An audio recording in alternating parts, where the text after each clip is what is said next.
할렐루야. 자, 우리 옆 사람과 인사를 나누실까요? 예수 안에서 사랑합니다.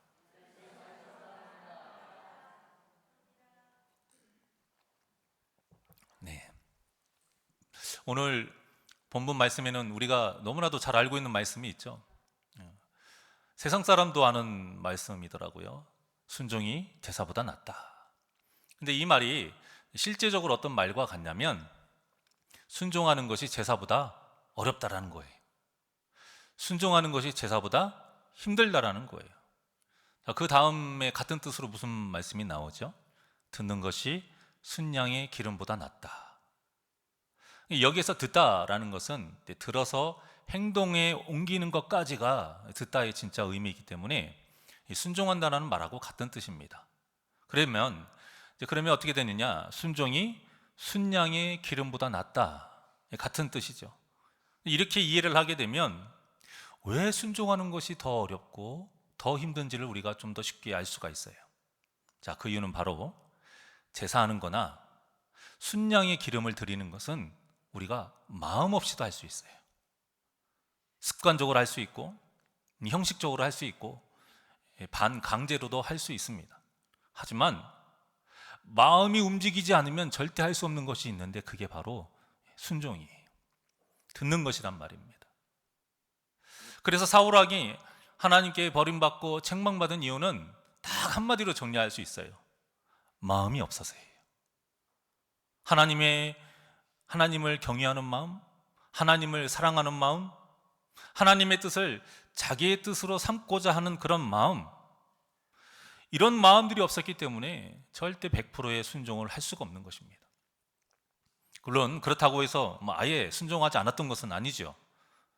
하지만 그 순종도 하나님의 뜻이기에 하는 것이 아니라 자신이 인정하는 그런 범위 안에 있기 때문에 순종한 거예요. 할만하니까, 하고 싶으니까. 그래서 아무리 그 1% 작은 거라 해도 자신의 범위 안에서 벗어나 버리니까 하나님의 그 엄유하신 말씀임에도 불구하고 불순종한 것입니다. 그런데 진짜는 여러분 그 1% 안에 있어요. 진짜가 그 1% 안에 있는 것을 사울왕이 몰랐던 겁니다. 그리고 오늘날에 우리 그리스도인들도 이 진리를 모르고 살아가기 때문에 우리가 너무 불순종할 때가 얼마나 많이 있는지 모릅니다. 하지만 우리가 놓치는 그 1%, 사울왕이 놓쳤던 그 1%를 정확하게 알고 있는 존재가 있는데 그 존재가 바로 우리의 원수인 사탄입니다. 99%보다 더 진짜 백이 1%에 대해서 사탄이 너무 잘 알고 있으니까 어떨 때는요, 이 99%에 순종할 수 있도록 사탄이 도와줄 때도 있어요. 아무렇지 않게 방해도 안 해요. 그런데 딱 그 1%만 순종하지 못하게 하는 거죠. 그러면 우리에게 어떤 마음이 들겠습니까? 99%나 있는데 뭐 1%쯤이야. 그런데 그 1%가 왜 불순종하느냐? 그 이유는 탐심에서 비롯됩니다. 이 탐심 때문에 사울 왕의 불행이 시작이 된 거예요. 왕으로서 높아지고자 하는 탐심, 왕으로서 인정받고자 하는 탐심, 왕으로서 권위가 있고자 하는 이 탐심. 자, 어떻습니까? 사울의 이 마음을 제가 말씀을 드렸는데 이 안에 하나님에 대한 마음이 하나라도 있습니까? 없어요. 입으로는 하나님을 부릅니다. 입으로는 찬양하고 기도하면서 우리의 온 몸으로는 막 방방 뛰면서 그렇게 제사를 드리지만 정작 우리 마음에 하나님이 없을 때가 있다라는 거예요. 그러니 우리가 100%의 순종이 나올 수가 없는 것이죠. 그래서 성도에게는 들을 귀가 있어야 합니다. 그래야 말씀을 통해서 우리 마음에 대한 정확한 진단을 할 수 있기 때문이에요. 오늘 수요 기도회에서도 많이 참석하셔서 정말 뜨겁게 하나님께 기도를 하셨는데요. 이 기도하는 성도님들의 특징이 뭔지 아세요? 물론 기도를 바르게 하는 성도님들, 그 특징이 바로 자신의 마음 상태를 정확하게 진단한다는 거예요. 여러분들이 기도를 했는데도 내 마음의 상태를 진단을 못해. 내가 무슨 죄를 지었는지도 몰라. 근데 다른 사람의 죄는 잘 봐. 기도 제대로 안 된 겁니다. 정말로 하나님과의 친밀한 교제가 있으면 하나님은 먼저 내 마음에 있는 더러운 것을 보게 하시는 줄 믿으시길 바랍니다. 내 안에 하나님의 뜻과 반대가 되고 어떻게든 그때만이라도 그 하나님을 잊어버려서 내 뜻대로 하고자 하는 그 연약한 마음, 그 연약한 마음을 기도하는 성도는 알게 돼요. 알아챌 수밖에 없어요. 들을 기가 있어서 마음이 활짝 열린 상태에서 우리가 말씀을 딱 받게 되면, 또 그리고 하나님께 진실한 기도를 하게 되면 탐심에 오염된 우리의 마음을 안 볼래 안 볼 수가 없습니다. 여러분, 이것이 은혜입니다. 다른 것이 은혜가 아니에요. 다른 사람의 병든 마음이 보이고 그것을 막 조목조목 따지는 것이 은혜가 아니라, 나의 병든 마음이 보여서 오히려 그 다른 사람의 병든 마음이 뭐가 될까요? 이해가 되는 거예요. 그래서 이해가 되면 거기서 끝나는 게 아니고 무엇까지 할 수 있어요? 그 사람을 위해 기도할 수 있는 것입니다. 여기까지 가야 됩니다, 여러분. 이것이 은혜입니다. 이것이 안 되니까 우리가 그렇게 힘들었던 것 아닙니까? 이것이 안 되니까 우리가 그렇게 두 손을 마주 잡지 못했던 거 아닙니까?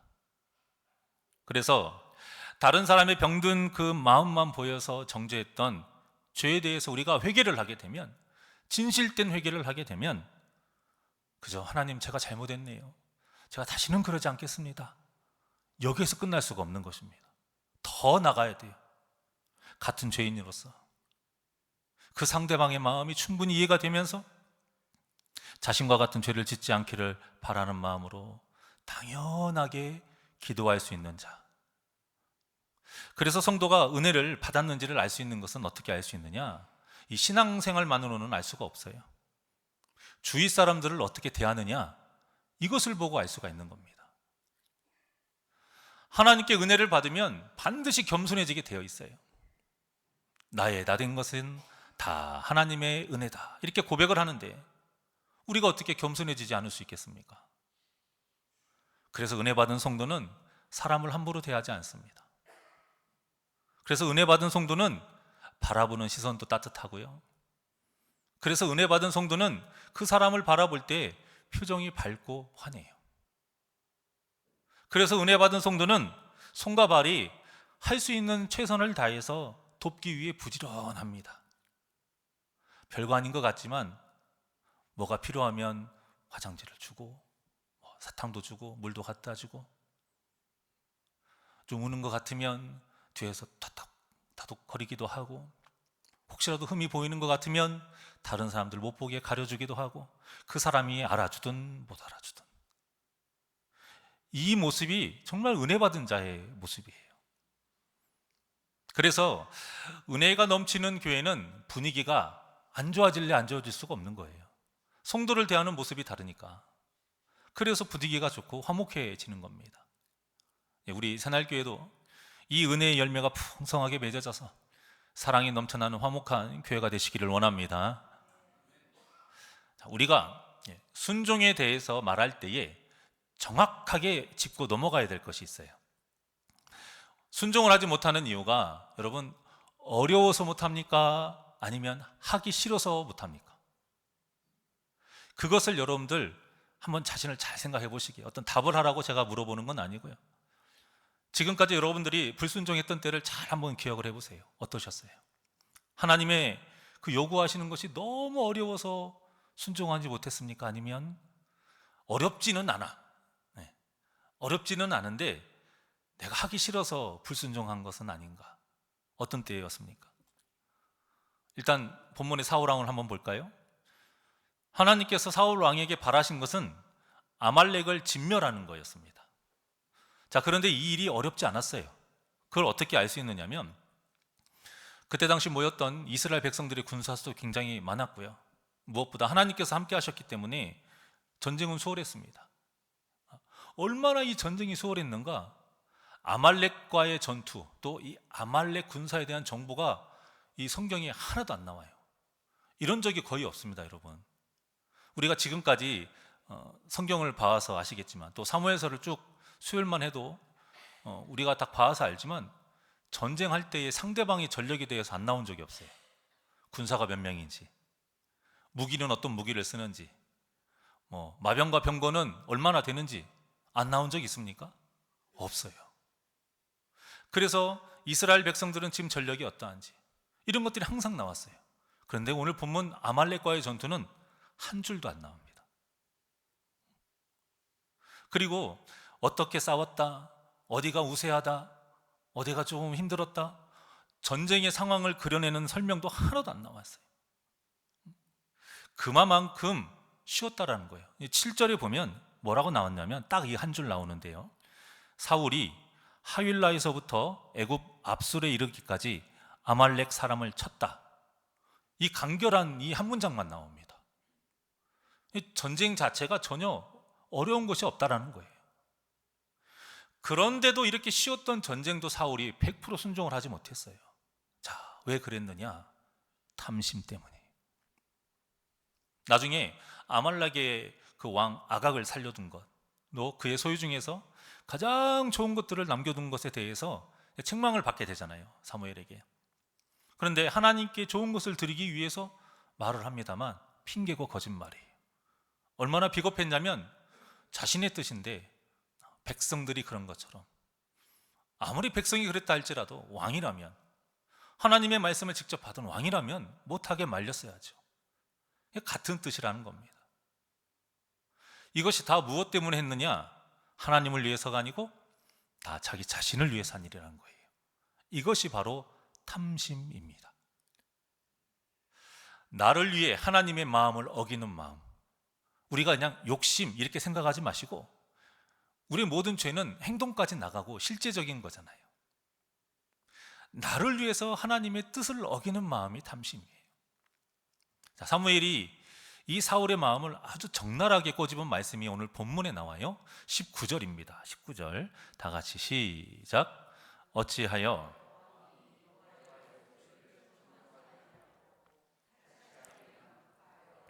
여호와께 악하게 여기시는 일을 행하였나이까. 아멘. 오늘 말씀이 어떻게 보이실지 모르겠는데, 쉽게 말해서 사울, 왜 당신은 하나님 무시했어? 이 말인 거예요. 탈취하기에만 급해서였다. 무시한 이유도 그렇게 이야기를 정확하게 꼬집어냅니다. 하나님의 목소리를 청종하지 않았다. 들리는 소리를 청종하지 않고 분명히 하신 명령을 모른 채 했다. 무시한 거죠. 그런데 그 무시한 이유가 탈취하기에만 급해서. 이것이 하나님께 악을 행하는 것임에도 불구하고 사람이 이렇게 탐심에 빠져서 순종하지 않고 죄를 짓는 것입니다. 사랑하는 여러분, 19절의 이 말씀과 같이 하나님은 우리가 당신의 목소리를 청종하는 것을 기뻐하신다는 사실을 반드시 마음에 새기시기를 바랍니다. 그럼 반대로 하나님은 당신의 목소리를 들었는데도 따르지 않는 것, 이것을 아주 싫어하신다는 얘기죠. 22절에 나옵니다. 22절 시작. 사무엘이 이르되 여호와께서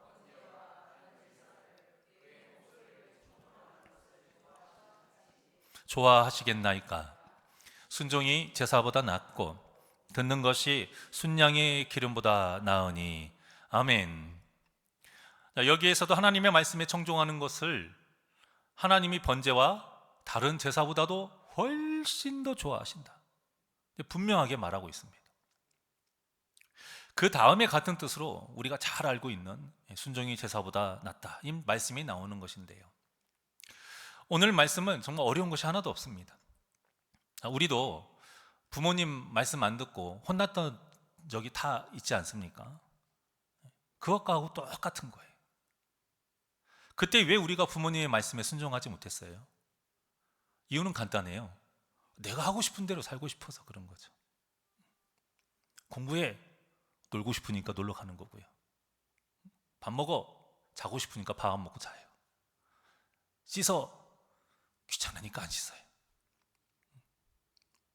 내가 옳고 정당해서가 아니고 그냥 내가 하고 싶은 대로 살고 싶은 그 마음에, 그래서 부모님의 말씀에 불순종한 거 아닙니까? 뭐 여기에 무슨 더 큰 이유가 있어요? 부모님의 말씀이 맞고 안 맞고의 문제가 아니에요. 내가 하고 싶은 마음이 부모님의 말씀보다 크냐 작냐의 문제예요. 여러분, 사람은 누구나 다 자기가 하고 싶은 일이 있고 그런 욕심과 그런 마음이 다 있습니다. 근데 그 마음이 하나님의 뜻과 딱 맞지 않다면 이제 그때부터 문제가 생기죠. 하나님의 그 뜻과 맞을 때에는 문제가 안 생겨요. 그러면 문제가 생길 때 어떻게 해야 될까요? 내 마음하고 하나님의 마음하고 맞지가 않아요. 그때 내 마음을 누르고 하나님의 말씀대로 따르는 것이 순종인 것이고, 이렇게 내 마음을 누르는 것이 내 지식이나 어떤 내 성격이나 내 능력으로 할 수 있는 것이 아니기 때문에 믿음이 반드시 필요한 것입니다. 그리고 이 믿음은 오직 하나님의 은혜 가운데 말씀과 기도로 이룰 수 있는 거예요. 그러니까 사울왕은 말씀과 기도가 부족했던 사람인 거예요. 하나님을 향한 자신의 마음 어떤 식으로든 표현한 적이 없습니다. 물론 우리가 다윗처럼 다 시를 쓸 수 있는 것은 아니죠. 하지만 믿음의 고백은 할 수 있잖아요. 그런데 사울왕은 이런 믿음의 고백이 없어요. 하나님이 너무 좋아서 춤까지는 못 출지언정, 그 기쁨이 어떤 식으로든 표현이 됐어야 하는데 표현되어 있는 곳이 없다라는 거예요. 다윗하고 완전 비교가 되지 않습니까? 다윗은 억울하게 도망가는 순간에도 하나님을 찬양했던 사람이에요. 그렇다면 우리는 어떻습니까? 여러분은 삶 속에서 하나님이 너무 좋아서 어떻게 표현해 보신 적이 다 있으실 거예요. 그 표현이 때로는 헌금이 될 수도 있고요, 때로는 예배에 대한 사모함이 될 수도 있고, 또 어떤 때는 하나님의 일을 하더라도 좀 더 하고자, 최선을 다하고자 하는 그 헌신의 모습으로 표현될 수도 있습니다. 근데 중요한 것은 이런 기쁨의 표현은 누가 시켜서 되는 것이 아니라는 거예요. 그렇기 때문에 우리는 우리의 이 신앙생활하는 것만으로 하나님을 사랑하고 있다, 우리가 그 말씀대로 살아가고 있다 착각하면 안 됩니다. 옛날 스코틀랜드에, 영국의 위에 있는 지방이죠, 스코틀랜드에 유명한 할머니 한 분이 살고 있었어요. 이분이 거기가 이제 산골이 많아서 시골 마을을 막 돌아다니면서 실, 단추, 구두꾼 이런 것들을 파시는 분이었는데, 이분이 왜 유명하냐면 그런 시골 마을을 돌아다닐 때 방법이 좀 특이해요. 표지판이 있으면 그걸 보고 가는데 갈림길에 표지판이 없는 경우가 있잖아요. 그러면 그때 짚고 있는 지팡이를 위로 던져요. 지팡이가 땅에 떨어지면서 가리키는 그 길을 가는 거예요. 그걸로 유명한 할머니였어요. 근데 그러던 어느 날 한 청년이 갈림길에 서 있는 그 유명한 할머니를 보게 된 거예요. 그럼 할머니가 어느 길로 갈까 궁금해서 쳐다보고 있었는데 할머니가 길을 가지 않고 계속 지팡이를 막 던져요. 왜 안 가시지? 그래서 이 청년이 할머니에게 가서 묻습니다. 할머니, 왜 그렇게 막대기를 계속 던지기만 하세요? 그러니까 할머니가 이렇게 대답을 했어요. 아니, 이 막대기가 계속 오른쪽만 가리키잖아. 그런데 나는 왼쪽으로 가고 싶거든. 오른쪽 보니까 너무 힘들어 보여. 나는 왼쪽 가고 싶은데 얘가 계속 오른쪽만 가리켜. 어떻습니까? 이 할머니의 모습이 우리의 모습은 아닌지 되돌아보자라는 뜻에서 제가 잠깐 말씀드린 거예요. 하나님께서 가라고 하시는 길에 가는 것이 순종인 것이지, 내가 원하는 길로 하나님 말씀해 주세요, 그때까지 버티는 게 순종이 아닙니다. 그렇게 기도하고 그렇게 버티다가 어느 날 어떤 식인지는 모르겠지만 기도의 응답을 받았다고, 자기가 원하는 대로 기뻐서 막 가는 그런 성도님들의 모습을 저는 많이 봐왔어요. 무엇이 맞고 틀린지는 모르겠습니다만, 그 길이 하나님의 정말 길이었는지는 모르겠지만 저는 그 기다림 속에서 그분이 어떤 마음으로 기다렸는지를 알고 있기 때문에 그것은 순종이 아니라는 거예요. 우리의 이런 마음이 다 조금씩은 있을 수 있다라는 겁니다. 이것은 믿음이 아닙니다. 그래서 우리가 하나님의 말씀에 온전히 순종하기 위해서 절대 하지 말아야 할 한 가지가 있어요. 그게 뭐냐면 계산입니다. 이미 계산했다는 것 자체가 하나님의 말씀에 순종하지 않겠다라는 여지를 딱 두고 있는 거하고 마찬가지예요. 내가 원하는 대로 하는 것이 더 좋을까? 아니면 하나님의 말씀대로 하는 것이 더 좋을까? 이거를 따져보는 게 계산 아닙니까? 저울질하는 거죠. 이런 식으로 계산하는 것 자체가 이미 우리 마음속에 누구를 몰아낸 거다? 하나님을 몰아낸 거예요. 왜? 저울질하는 기준이 누구의 기준입니까? 내 마음의 기준이잖아요. 여러분, 하나님의 말씀을 머리에서 계산한 후에 몸을 움직이는 것은 믿음이 아닙니다. 하나님의 말씀에 그저 그냥 몸이 바로 반응하는 것이 믿음인 거예요. 한 선교사님 가족이 아프리카에서 선교를 했을 때 일이었어요. 아이가 뒤뜰에서 막 혼자 놀고 있는데 갑자기 아빠가 급한 목소리로 아이를 부릅니다. 얘야, 얼른 땅에 엎드려! 아이가 그 얘기를 딱 듣고 즉각 아무 대꾸도 않고 바로 땅에 엎드렸습니다. 자, 이제 아빠한테 빨리 기어와. 그 말에 아이가 시키는 대로 군말도 하지 않고 바로 듣자마자 막 기었어요. 자, 이제 일어나서 힘껏 뛰어! 그 말에 아이가 그대로 뛰어서 아버지 품에 딱 안깁니다. 그런 후에 자기가 놀고 있던 곳을 딱 봤더니 자기가 놀고 있던 나무 위에 5m나 되는 독사가 뚜아리를 들고 있었던 거예요. 만일 그 아이가 아빠에게 짜증을 내고 지금 놀고 있는데 지금 꼭 가야 해요? 이렇게 꿈을 거렸더라면 어땠을까? 이처럼 이 아이가 바로 순종할 수 있었던 것은 무엇입니까? 아버지에 대한 믿음과 사랑이 있다는 증거인 거예요. 하나님에 대한 이 믿음과 사랑으로 머리로 계산하지 않고 바로 순종하는 복된 저와 여러분이 되기를 주님의 이름으로 축원합니다. 자, 그런데 이제 정말 무서운 것은 무엇이냐? 하나님의 말씀에 청종하지 않았을 때, 하나님의 말씀을 무시했을 때에 받는 심판이에요. 23절의 말씀입니다. 시작. 이는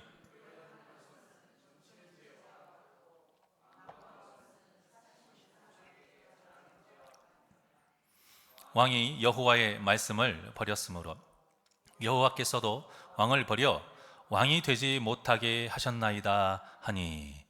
아멘. 이 말씀 정말 무서운 말씀입니다. 아니, 아각을 살려둔 것이 어떻게 점치는 거하고 똑같습니까? 아각이 좋은 것들을 취하는 것이 어떻게 살아있는 우상에게 전하는 죄하고 똑같을 수가 있어요. 근데 우리는 알잖아요. 하나님이 제일 싫어하는 죄가 우상 숭배인 건 알잖아요. 근데 사도 바울이 이것을 알기 때문에 탐심에서 비롯된 불순종을 뭐하고 똑같다? 탐심은 곧 우상 숭배니라. 이렇게 같은 뜻으로 말씀하고 있는 겁니다. 자, 그러면서 본문에 이어서 우리의 불순종이 하나님의 말씀을 버린 거다라고 말합니다. 그냥 안 들었다가 아니고요, 말씀을 버렸대요. 여러분들 왜 버리십니까? 여러분들 물건들 왜 버려요? 쓸모없으니까. 쓰레기니까 버리는 겁니다. 자, 그러니까 아무리 그럴듯한 핑계를 대도요, 하나님의 말씀이 필요 없고 쓸모없는 쓰레기와 같다는 뜻인 거예요. 이게 절대 너무 심한 말이 아닌 것입니다. 우리가 우리의 죄를 너무 포장을 많이 합니다. 우리가 우리의 죄에 대한 이유를, 너무 합당한 이유를 너무 아름답게 포장을 많이 해요. 중요한 건 하나님의 마음 아닙니까? 하나님의 말씀은 단호합니다. 너희는 내 말을 버렸어. 청종하지 않았다라는 건, 여러분, 우리 이 성경 말씀도 좀 직역해서 좀 그렇게 들어야 될, 이해를 해야 될 필요가 있어요. 너무 고귀하게 이렇게 번역된 것에 거기에만 있지 마시고, 청종하지 않았다라는 건 무시했다라는 거고요, 하나님의 말씀을 버렸다라는 것은 쓰레기 취급했다라는 거예요. 우리가 받아들일 때 너무 예쁘게 받아들입니다. 그렇지 않아요. 하나님의 마음이 중요한 것이죠. 그래서 이렇게 진노하신 겁니다. 왕을 빼앗겠노라. 얼마나 무서운 심판입니까?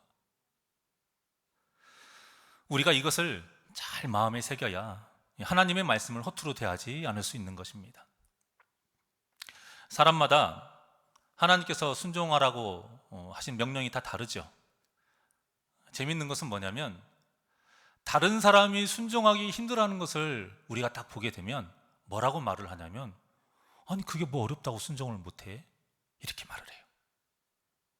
그런데 정작 자신이 순종하지 못하는 것이 다른 사람 보기에는 그렇게 어려운 일이 아니라는 그 사실을 또 깨닫지를 못해요. 그리고 내가 순종하지 못하는 것만 크고 어렵다라고 생각해요. 그리고 힘들어해요. 그러니 우리가 어디 가서 자랑할 수 있겠습니까? 다 똑같은데. 이 모순적인 모습을 가지고 우리가 누구를 정죄할 것이며 어떻게 그 사람보다 내가 낫다라고 말할 수 있겠어요? 어떤 성도가 자신의 삶을 딱 회개하면서 고백했던 글이 있었는데요, 그냥 잘못했습니다 이런 말보다 자신의 어떤 실제 모순적인 내용을 같이 접목해서 표현한 글이 있어가지고 제가 오늘 그 글을 잠깐 소개를 하고 마치겠습니다. 방송실 화면 띄워주세요. 주님, 말씀대로 그대로 살겠습니다. 그렇지만 장사할 때만은 예의로 봐주십시오. 주님이 가라고 하시는 대로 가겠습니다. 그렇지만 교회만큼은 매주일 가라고 하지 마십시오. 주님이 바치라고 하는 대로 바치겠습니다. 그렇지만 체면 유지 정도로 조정해 주십시오.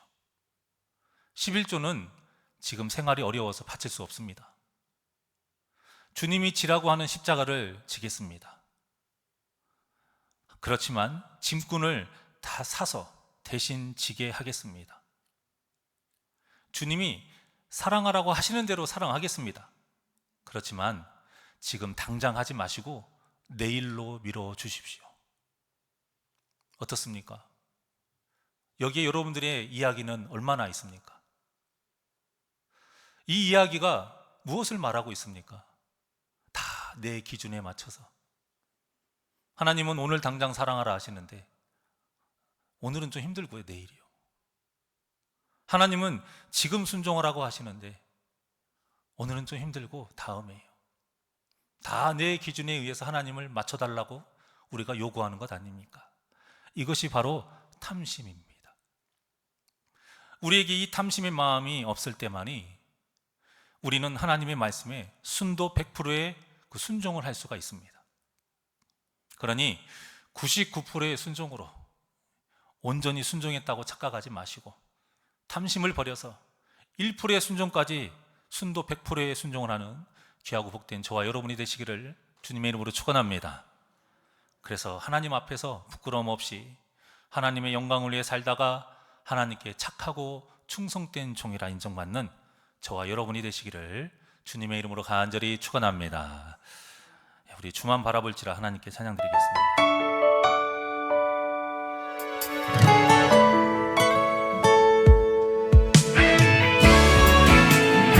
하나님의 사랑을 사모하면서 하나님의 사랑을 사모하는 자, 하나님의 평안을 바라보는 자, 너의 모든 것 창조하신 우리 주님이 너를 얼마나 사랑하시는지 하나님께 찬양과 경배하는 자, 하나님의 선하심을 닮아가는 자, 너의 모든 것 창조하신 우리 주님이 너를 자녀 삼으셨네. 하나님 사랑의 눈으로, 하나님 사랑의 눈으로 너는 어느 때나 바라보시고 하나님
고백으로 하나님 사랑의 눈으로 너를 어느 때나 바라보시고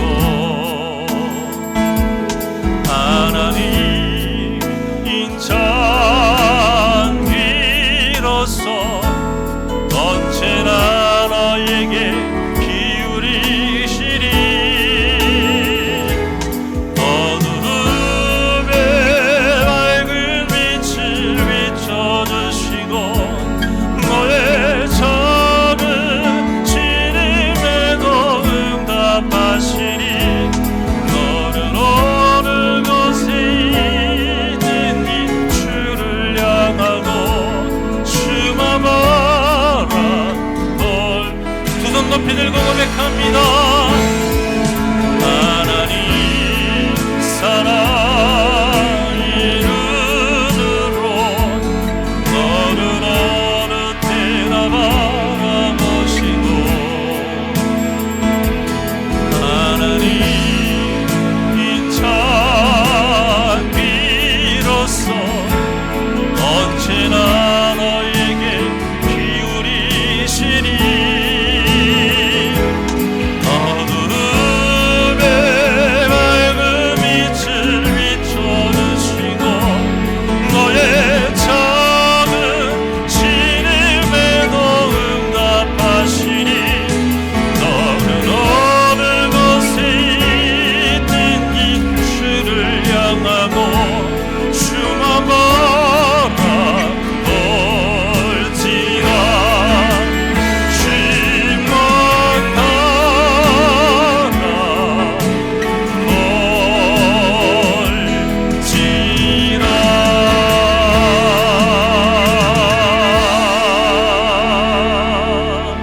바라볼지라. 언제나 우리와 함께 하시는 임마누엘 하나님, 우리가 무엇이 내세울 것이 있기에 이렇게 예배할 수 있겠습니까? 모든 것이 다 하나님의 은혜인 줄 믿습니다.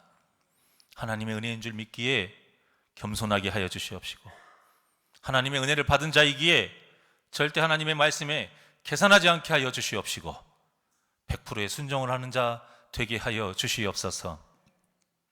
하나님의 말씀으로 온전히 우리의 마음만을 바라보길 원합니다. 내가 힘들고 내 이유에 맞춰서 순종하지 못했던 죄된 모습은 깨닫지 못하고 다른 사람이 불순종하는 그 모습을 너무 어이없게 바라보며 그것 또한도 못하느냐 비난했던 우리의 모습이 있다면 회개하게 하여 주시옵소서. 오직 우리 자신만을 바라보며 오늘 본문에 있는 이 사울왕의 모습이 우리의 모습일 수 있음을 항상 기억하고 오직 주님의 말씀에 따지지 않고 말씀이기에 하나님을 사랑하기에 하나님을 믿기에 바로 순종할 수 있는 자 되게 하여 주시옵소서. 그것이 바로 아버지를 향한 아들과 딸의 모습이 아니겠습니까? 어떻게 순종하지 아니하며 어떻게 계산하며 아버지의 아들이라 할 수 있을 것이며 딸이라 할 수 있겠습니까? 하나님의 마음이 우리의 마음이 되기를 원합니다. 절대 우리의 삶에서 우리의 마음에 하나님의 마음을 맞추기를 바라지 않게 하여 주시옵시고 오직 하나님의 마음과 같은 그 뜻으로 살아가며 이 땅에 승리하는 귀하고 복된 성도님들 되게 하여 주시옵소서. 감사함이 예수님의 이름으로 기도하옵나이다. 아멘.